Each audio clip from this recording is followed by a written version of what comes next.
was traveling, and what did he do? He called 3 of his trusted servants. I love the way the Passion Translation put it. He gave them his money to manage for him, because they are stewards. They are not owners.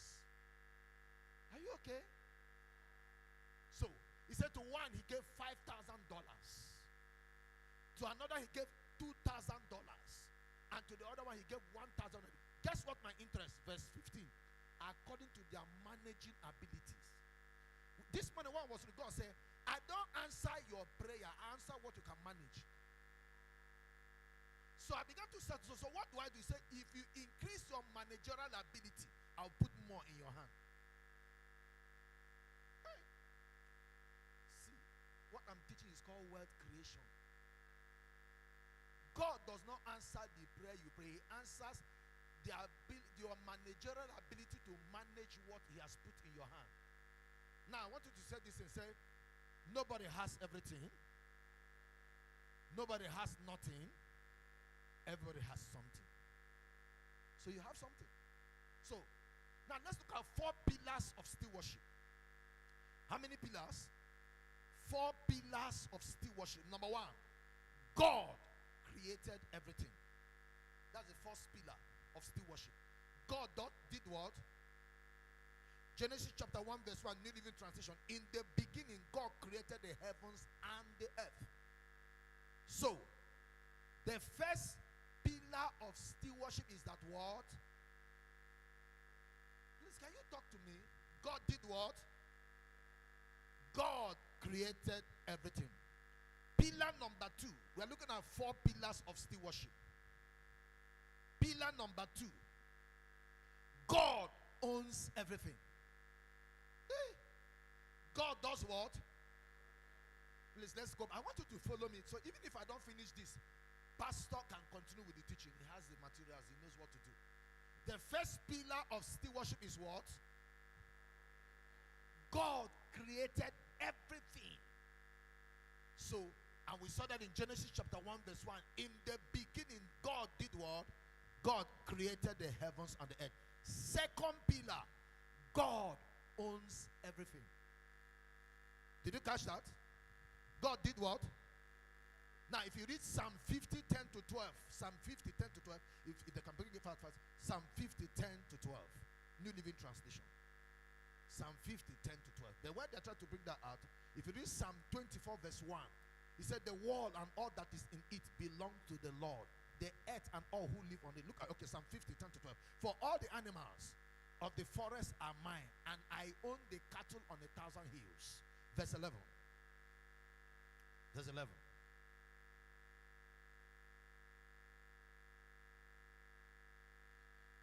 Verse 11. I know every bird on the mountains, and all the animals of the field are mine. Are you seeing God talking? It was not a boastful thing. God was there. Verse 12. We'll end with verse 12. If I were hungry, I will not tell you. If I want to build a church, I don't need you. I'm not joking. Anytime a church is building, that's a season God wants to prosper the people in the church. And do you know the mistake so many people make? Satan will tell them, don't come to church until the church has finished building. What you didn't know, that if you are not part of the building, you cannot be part of the harvest. Anytime God wants to increase the income of his people in the church, he gives them a project. I'm not joking. Anytime. I can tell I'm coming from Gateway International. I can see that each time we are building, that's why businesses begin to do well. So God saying, look at verse 12. We're ending with that because of that. If I were hungry, I will not tell you. If I'm in need, I can't tell you. You can't meet my need. And can I say something to you? Bishop was said in 2012 Shiloh, I was there live. He said, God is not in need, but God is all you need to have all your needs met. God is never in need, but God is all you need to have all your needs met. So if I were hungry, I will not tell you, for all the world is mine and everything in it. Lift up your hands. May you partner with God to build his church. May you partner with God to build your business. May you partner with God to do ministry. In the name of Jesus Christ. Pillar number 3. Oh, Jesus. Pillar number 3. Pillar number 3. First pillar, please, let's go through again because I don't see myself going even 50% of this outline. So that's what. Pillar number 1 is what? Pillar number 2. Now, pillar number 3. Pillar number 3. God delegates responsibilities. God delegates responsibilities. Matthew 25 verse 14, New Living Translation. If you have TPT, you give me, but anyone you have. Again, the kingdom of heaven can be illustrated by the story of a man going on a long trip. He called together what? His supervisors, his lords. Who did he call? So only servants are called. Rebels cannot be called. Only trusted workers are called. Pompous workers cannot be called. Again, the kingdom of heaven can be illustrated by a story of a man going on a long trip. He called together his servants and did what? Entrusted his money to them while he was gone. So, pillar number 3, God delegates responsibility. If you are in this house and there is no responsibility that is delegated to you, check whether you are a servant. Abraham Lincoln said that responsibility is the price of greatness. Abraham Lincoln said what? Responsibility is what? The price of greatness. So if you want to be great, be responsible for something. Oh. And my pastor said responsibility is responding to your ability. Pillar number 4. I'm running. Pillar number 4. God demands loyalty and accountability. God demands loyalty and accountability. Pillar number 1, God created everything. Pillar number 2, God owns everything. Pillar number 3, God delegates responsibilities.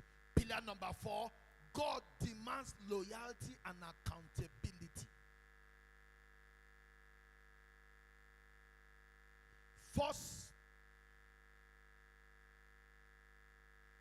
Ecclesiastes chapter 12, 13 to 14. Ecclesiastes chapter 12.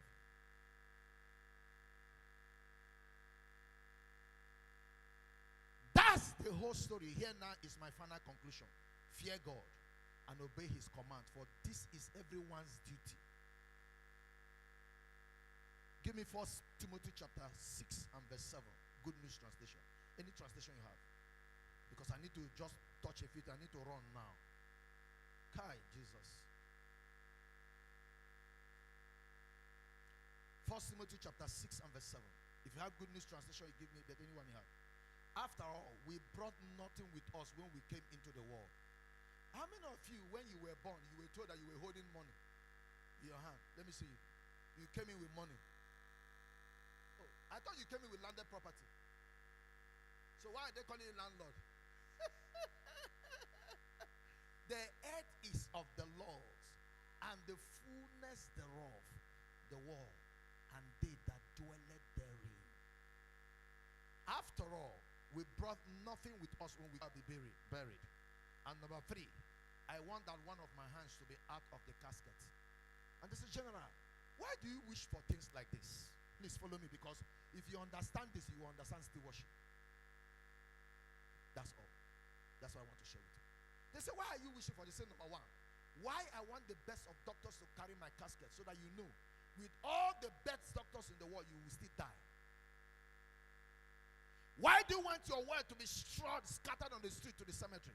So for you to know that even though every wealth made on earth will be left on earth. And why do you want your hands to be out of the casket? So that you will see that with everything I made, I'm going back empty-handed. So the only legacy that is left is the life that you touch, the ministry that you did, the stories that you change for a generation. I pray for you. May your life leave a legacy. So there are 3 secrets of wealth creation. And I will only explain one because of time. I need to leave. The first secret secrets of wealth creators. Number one, they keep detailed records and manage little things faithfully. They keep detailed records and manage little things faithfully. That's the first secret. Let me say it again. They keep detailed records and manage little things faithfully. Stop asking God for big things when you cannot manage small things. That's the one. I'm going to explain that one very well. Number two secret. Are you still with me? The second secret of wealth creators. They live beneath their means and save a percentage of every income. Hey. They live beneath their means and save a percentage of every income. They don't spend everything that they get every month. No matter how little their income is, they leave a percentage. There's a principle called 70-30. You spend 70% of your income and 10% investment, 10% tithe, 10% savings. 70-30. Some other people say they do 60-40. They live on 60% of their income, 10% for tithe. See, whether you know God or not, you will still pay tithe. Satan knows how to collect it. He said, you don't give to God, no problem, you must pay. It's either you are giving to God willingly and it will yield result for you, or you give it to Satan that you do not yield any result. Then 10% is savings. Another 10% is investment. The last 10% is for charity.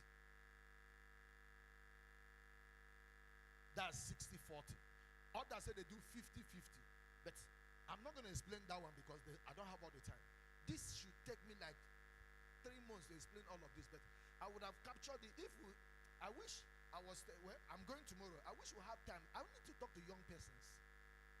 How to create wealth. Start looking for jobs. Create jobs. There are no jobs anywhere. The jobs are waiting for you to create them. The third secret. So that I will explain only one and then I'll be out of your way. Are you still with me? Are you tired of me? Because you cannot be talking about financial stewardship if you don't have finance. What are you stewarding when there is nothing?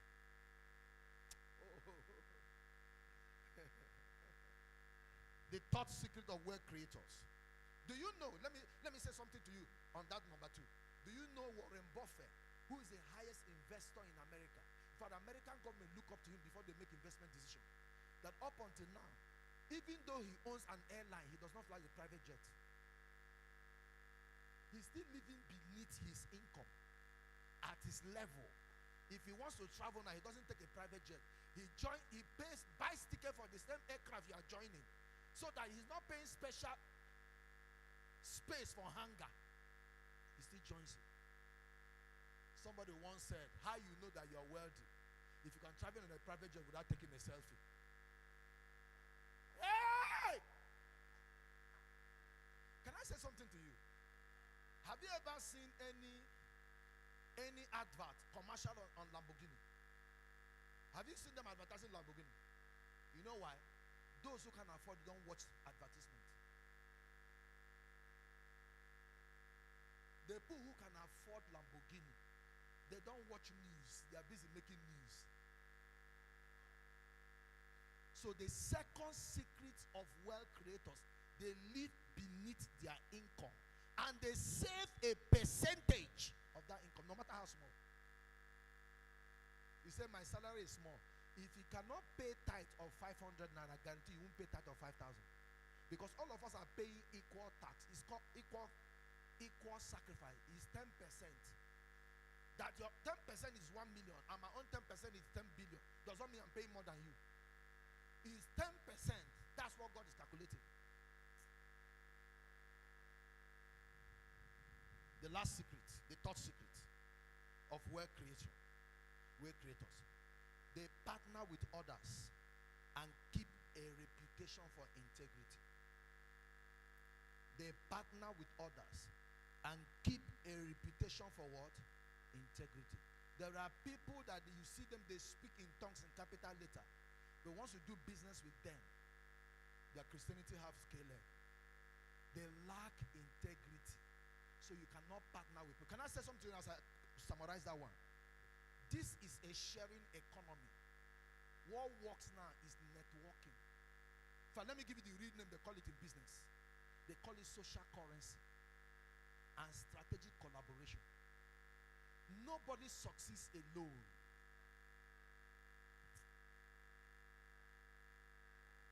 Look at the financial sector.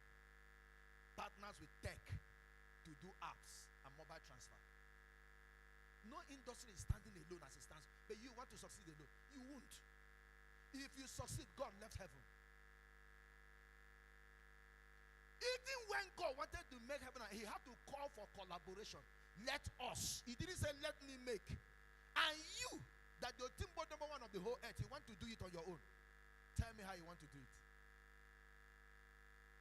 So, 3 secrets I've given to you is for you now to go home, sit down and research on these 3 things.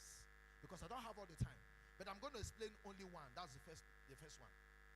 What is the secret number 1?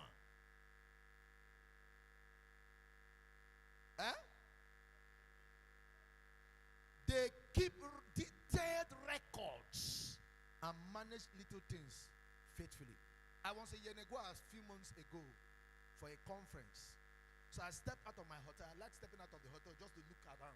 So I decided to go and buy something from a shop very close by. And then I bought something from the woman. I asked the woman, I said, I didn't see you record what I just bought. He said, it's not be problem now. I know what you bought. I said, do you know why you're doing this business like this? I guarantee it's your husband that paid for this shop. He said, yes, 99 pay now. I said, I guarantee you too, at the end of the expiration, your husband will pay another money. This business is not profitable. Close it down. He said, okay, why you go talk like that? I said, because you are wasting your husband's money. How you know this business is profitable is that at the end of the expiration of the rent, you pay from the money you have made.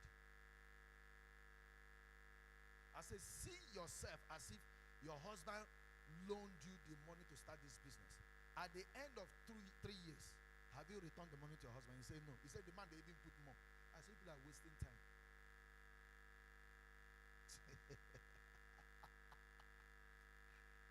Do you know so many of you that earn salary, you don't have record of your spending? I'm just talking little things. You earn salary, you just pay, pia. He said the money don't finish, but you don't have record. If they ask you now, what actually takes your money more than any other thing, your salary, do you know? Because you don't keep track of your expenditure.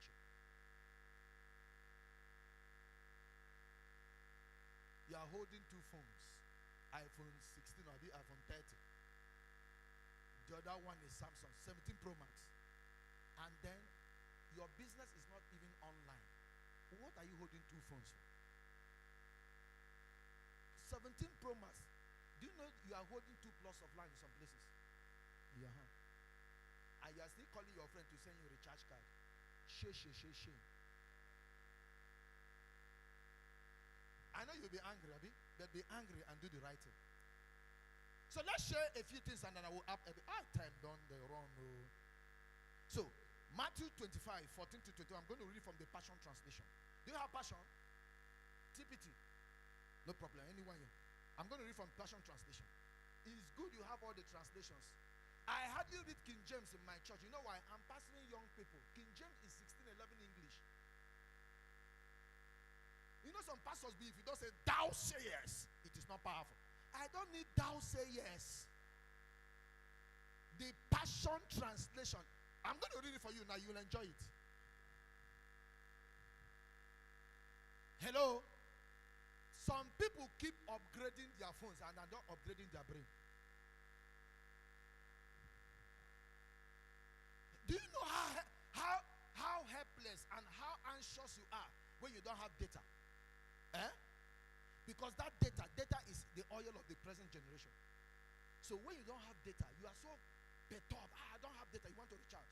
But do you know how you are helpless when you don't have the information that can take you to the next level? Data is the new oil.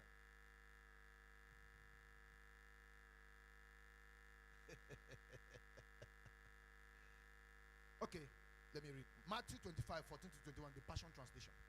The one who faithfully manages the little he has been given will be promoted. Okay. I say, okay, verse 14. Now I'm reading, I'm reading Luke chapter 16 rather. Luke 16, 10 to 12. Because of time. Luke 16, 10 to 12. I'm still reading from the Passion Translation. Luke 16, 10 to 12. You can put message. Do you have message? Do you have message translation? They don't want to talk to me again. Okay, let me back you. Do you have message translation? Okay, let's read Luke chapter 16, 10 to 12, the Passion Translation. The one who faithfully manages the little he has been given will be promoted and trusted with greater responsibilities. But those who cheat with the little they have been given will not be considered trustworthy to receive more. If you have not handled the riches of this world with integrity, why should you be trusted with the eternal treasures of the spiritual world? And if you have not proven yourself faithful with what belongs to another, why should you be giving wealth of your own? So, what are the signs that you lack money sense? What are the signs that you lack what? Money sense. That you are not keeping record and that you're not managing the little that you have. It means that you lack money sense. When somebody says you no get sense, no verse. Find a way he says you no get sense. Oh. When somebody says don't be stupid, it's not an abuse, it's just instructing you, advising you not to be stupid. Can I say something to you? If you tell me that you have 5 poor friends, you didn't count well, there are actually 6, including you. You are their chemo. If you spend all your salary before the month ends, you'll be so poor that the poor will call you poor. I don't care how much you earn, but if you always finish your salary before the month ends, that means money doesn't meet money in your hand. If you allow, let me say like Igbo people, if you allow, what I'm sharing with you is the same principle we use in church. If church doesn't know how to manage the little that they have, the church will run into problem. I was listening to Bishop Oyedepo this morning. He said they build what's the other one in Ilorin? The one that is a agriculture university. He said they build landmark from their savings, from their reserve. Okay. So what are these? How do you know you are not managing the little you have very well? That's what I want to show you. So we are doing a DNA test. If you test negative, you come for if you test positive, you come for quarantine. Why you are asking God to give you more money?